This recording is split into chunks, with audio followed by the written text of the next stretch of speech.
helping you navigate the rocky path of fulfilling employment. Here's our career Sherpa, Julie Bauke.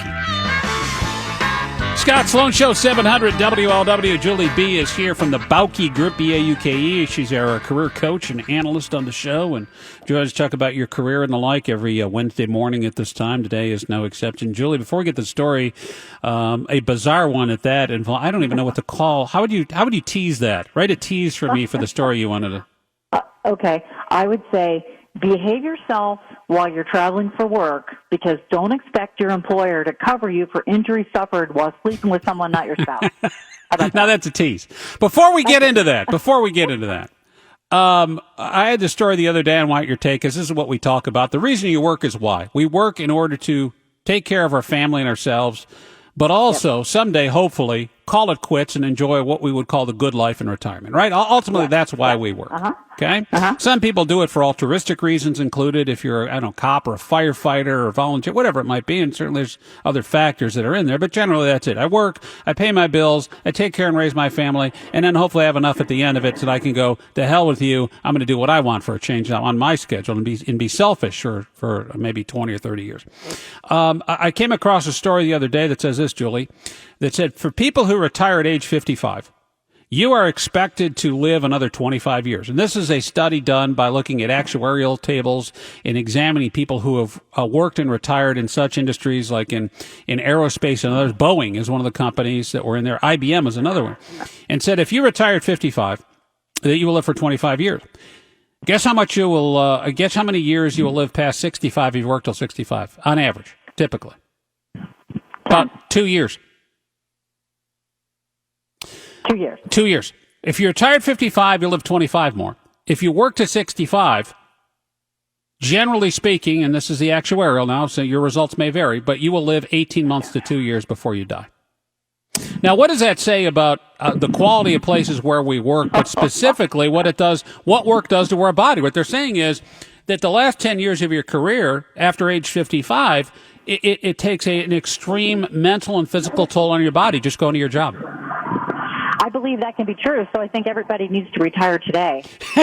Well, that's the problem. You don't have the money to retire at 55. Most people don't. Well, you lay that information, and actuaries are very smart people, so I don't doubt that information, but you lay that information, overlay that with the fact that up to 70% of people are miserable at work. And so as we age, our bodies and our minds, and our misery tends to compound. That it's not. I'm no scientist, but I can see where that could be true for many people. Yeah. But again, it goes to show you, I suppose, that I don't know if it's we get more angry. It's hard to say. I think the older you get, when you get in your 50s. You're not striving. You realize that, okay, you kind of hit your career ceiling there, right? So you're just, and you realize that the people beneath you, or I guess the people who follow you in, are changing things. And generally we're change averse, we're risk averse as human beings. And we look at it and go, well, we're just spinning our wheels here. This is stupid. And the more people I know who are past the age of 50 who are working are really discontent. It's so true. I always tell, especially my friends who aren't in their 50s yet, just wait. The more you get into your 50s, the crankier you get. And what I mean by that is the less you're willing to put up with. Especially put up with things that don't make sense, because you do gather some level of wisdom, and you get to the point where you start to, especially if you're in the same workplace, you've seen it all. New people come in, and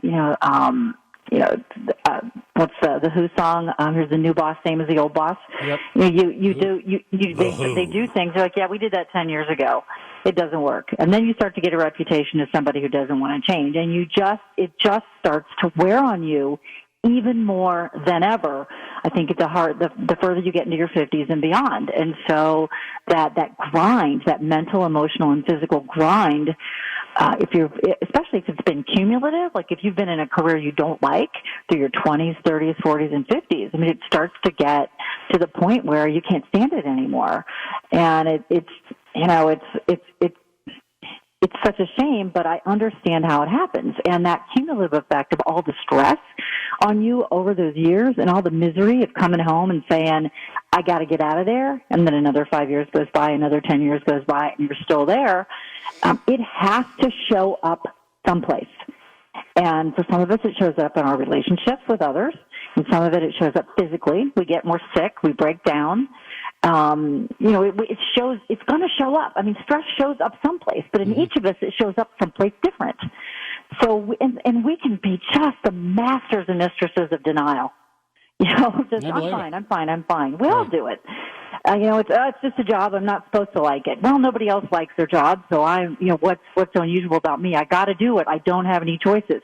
We start telling ourselves all these things that in most cases are not true, and then we're looking for that holy grail, that moment when we're 65 and we can retire. And then it's sort of like it all comes crashing down on us. And there's story upon story of people to whom that's happened. Yeah, that's so true. Is you delay and go, I can't wait to do this, and then unfortunately, God has other plans for you. So let's switch to this, and that's this interesting topic of be careful of what you do when you are on the company time and away. And I bring this up because my kid is doing it right now. He's in a training program. He's up in Wisconsin, and I'm like, I had to talk to him. It's the first time he's done this, and go, yeah, they got a car, we got a per diem, and all this stuff. It's like, don't lose your mind. You're still technically at work. And he's a pretty good kid. I don't have to worry about that much, but a little fatherly advice goes a long way. Yeah, absolutely. And there was a story in France that this guy was traveling for work and he was having sex while on his business trip with somebody who was not his wife. And he died of a heart attack during sex. And the French court said that is a workers' comp claim, that you were traveling for work, therefore your employer is responsible for what happens. It is a workers' comp issue. Now, in the U.S., it's a state by state. Each state has different workers' comp laws.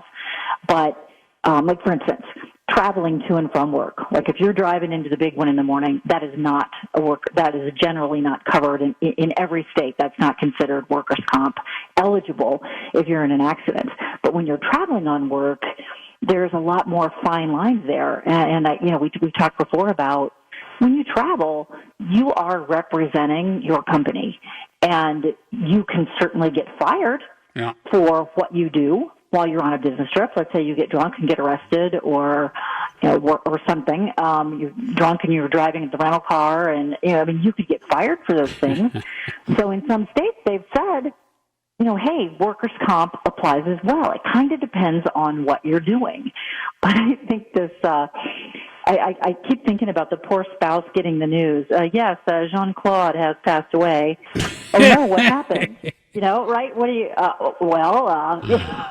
well, he had sex with a woman who wasn't you, and he died, and now we're trying to make that a workers' comp issue.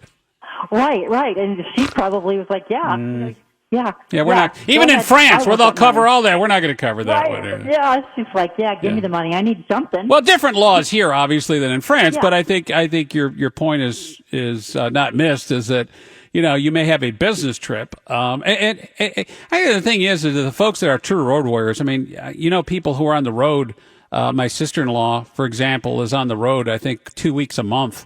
I know people that are on the road 3 weeks a month or more. It's incredible. Now it's not like, I always wondered that too, technically you're at work, but how much of that can they control? If your job is being on the road all the time, you can't always act like you're at work, right? That's a hard line. It's different if it's once a year junket as opposed to someone who's a road warrior. What about people that travel internationally all the time for big companies? Well, they were, I was looking at a couple of cases, and there was one that was like CBS Sports, against CBS Sports in the 90s, and they had sent a crew to cover the Winter Olympics. Right. And on their off days, even though they were on call, they gave them ski passes. Well, one guy fell and broke his leg, and the court ruled that was workers' comp, because it was a reasonable way for them to be utilizing their time when they weren't specifically doing work-related tasks. Plus, the company gave them ski passes. So that's, in that case, I think that's where that fine line is. There were other cases where the person went off on their days off, went off on a jaunt out to someplace completely unrelated to work, and the courts decided that was not reasonably related to the reason they were on that trip, and so it wasn't covered. And so we're leaving it with the court sometimes to interpret those sort of things. I would imagine in most states in the U.S., having sex with someone who's not your spouse on your off hours would in no way qualify as something related to. And by the way, this is why companies don't give you free ski passes anymore, because that clown CBS screwed it up for everybody else. Brent Musburger jacked it up for everybody. Good job. Yeah, but it's had to go to the state courts, and it just goes. You don't want to get there. You don't want to be in that situation where you're having to protect yourself. But there's sort of that road warrior mentality sometimes. That's like, oh, I'm in a different zip code, or I'm out of my area code. Lose my mind. So whatever I do doesn't count. Not only does it count, but you could get fired for it. And if you get injured, you could be on your own. And so I think that's kind of an unreasonable standard, especially if you're a person who spends a lot of time on the road. When you talk about a true road warrior, give me a sense of who that is. I mean, is it somebody who's on the road pretty much every week of their life? No, I mean, I would say 2 weeks a month, half or more of your time, you could be considered a road warrior.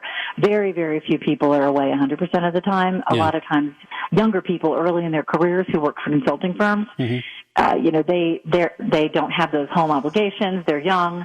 They don't mind it. They still think travel is exciting. Yeah. There's still some of that, but most people, when they get families, and they get into where they're getting into their late 30s, they're saying, I'm not doing that anymore. And so companies have had to be more accommodating and really not require that. I know people who travel because they like to travel. Sometimes they want to be away from home. That's a separate issue. But they do it because, because they don't want to be at home. Or they still, they're gathering their frequent flyer miles or whatever it is. But when the company has paid for your travel, it's just wise to be, to act as if, the CEO has a camera in your room, is watching. I guess, but again, if you have half your life is spent away from, because technically you work for, typical work week is 8 hours. Now we all know that's not reality, but at some point it has to be your personal time. But if you're away on company business for half of your life, you know what I'm saying? It's like, how can I be expected to be on my best behavior? Not that you're going to go out and do crazy stuff and go rob a bank or anything like that, or pass out but you know what I'm saying? Is like, what's reasonable there is like, I still have to have a life. I can't always be on point. Yeah. So going out to eat, going to museums, going to see friends. What about the strip clubs? Going to bars and that kind of stuff. Go to a strip club. Of course. Nobody expects you to sit in your room and watch Netflix the whole time you're gone.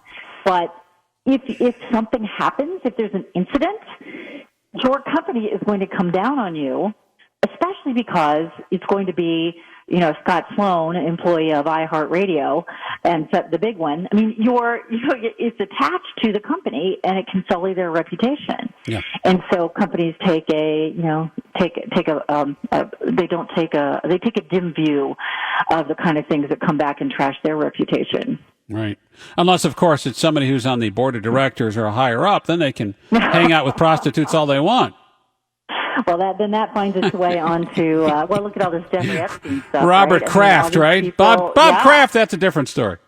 Yeah. It's just a good idea to maintain a low profile on the off chance that you do have one of those low judgment moments. Yeah. I'm all about the low judgment moment. Thanks for joining us once again. Julie Bauke, our career Sherpa from the Bauke Group, Bauke, she's strict. She would never do anything crazy on the company dime. I did in my day, but that was the days before Facebook and video everywhere. That sucks, doesn't it? I missed that. It really blows compared to the way it used to be. You get away with so much, and now it's going to follow you for everywhere. It is, yeah. Ridiculous. All right, Jules, talk to you again. Thanks. Appreciate it. Have a good week. The Bauke Group, she is a career coach. Will help you get on the right path.